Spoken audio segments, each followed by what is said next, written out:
I see the political atmosphere in the United States. And by the way, today is June 16th, 2022. I see the political atmosphere in the United States. And I see people who encouraged others to vote for those who are currently in charge. And now they're starting to distance themselves. And it's kind of like, why?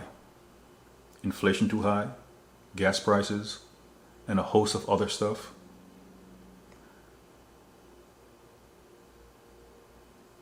But that reminds me of relationships. Because these individuals were like matchmakers. They're like, oh no, vote for so-and-so. It's going to make things better. The adults are going to be back in charge. Things are going to be back to normal. And now people are suffering the consequences. And then those who are telling others to vote for certain individuals are now trying to distance themselves from those individuals. And it reminds me of relationships. Have you ever been on a date or gotten in a relationship with someone because another person vouched for the individual? And it was like, what in the world is this? And either the matchmaker may try to distance him or herself as if he or she had no involvement. And it's like, you bear responsibility for this mess. And biblically, Jacob made a covenant in Genesis 29 with Laban that he would work for 7 years for his younger daughter Rachel. But it was Laban who gave Leah the eldest without Jacob's knowledge. And then Jacob woke up the following morning after thinking he had married Rachel to discover that he was with Leah. And even Leah, she suffered the consequences because she was in a marriage with a man who hated her. And after 7 days, Jacob was able to marry Rachel anyhow. So he ended up with 2 wives. So she was with a man who hated her. And a man she knew loved someone else. Who did she ultimately have to thank for that situation? Her father Laban, who played the matchmaker.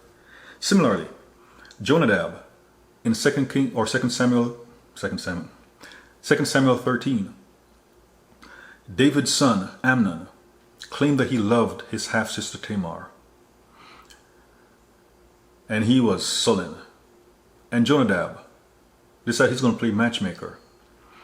But he literally set up Tamar to get raped by her half-brother. That half-brother ended up hating the woman he professed to love. After his despicable act, he ended up hating her more than he quote-unquote loved her. So the quote-unquote love immediately turned to hate. So she became destitute because of his actions. And then he ended up getting killed by Tamar's brother, Absalom, 2 years later. So we can say Amnon took advantage of Tamar, even deceived their father David to make that happen. Jonadab played a role. And then this serpent Jonadab, when Absalom had Amnon killed, David had heard word that all of his sons had died. But it was Jonadab who told him that all of his sons had not died, but only Amnon, because of what he did to Tamar. So this serpent was like setting things up. He almost seemed like an angel of light at the end, but he was like a child of the devil. So some matches, when things go up in smoke, it's like, don't forget about the matchmaker. Because some matchmakers, they'll try to ease out a picture as if they were the ones campaigning for someone to be put in a position where in some cases it's now clear the person never belonged, because the person is making an absolute mess of another person's life or other people's lives. So again, this is about relationships. And it applies to other spheres also, where those who played matchmaker are trying to distance themselves as if they have no responsibility for the match they made, which rather be in a match made in heaven It's more like a match made in hell.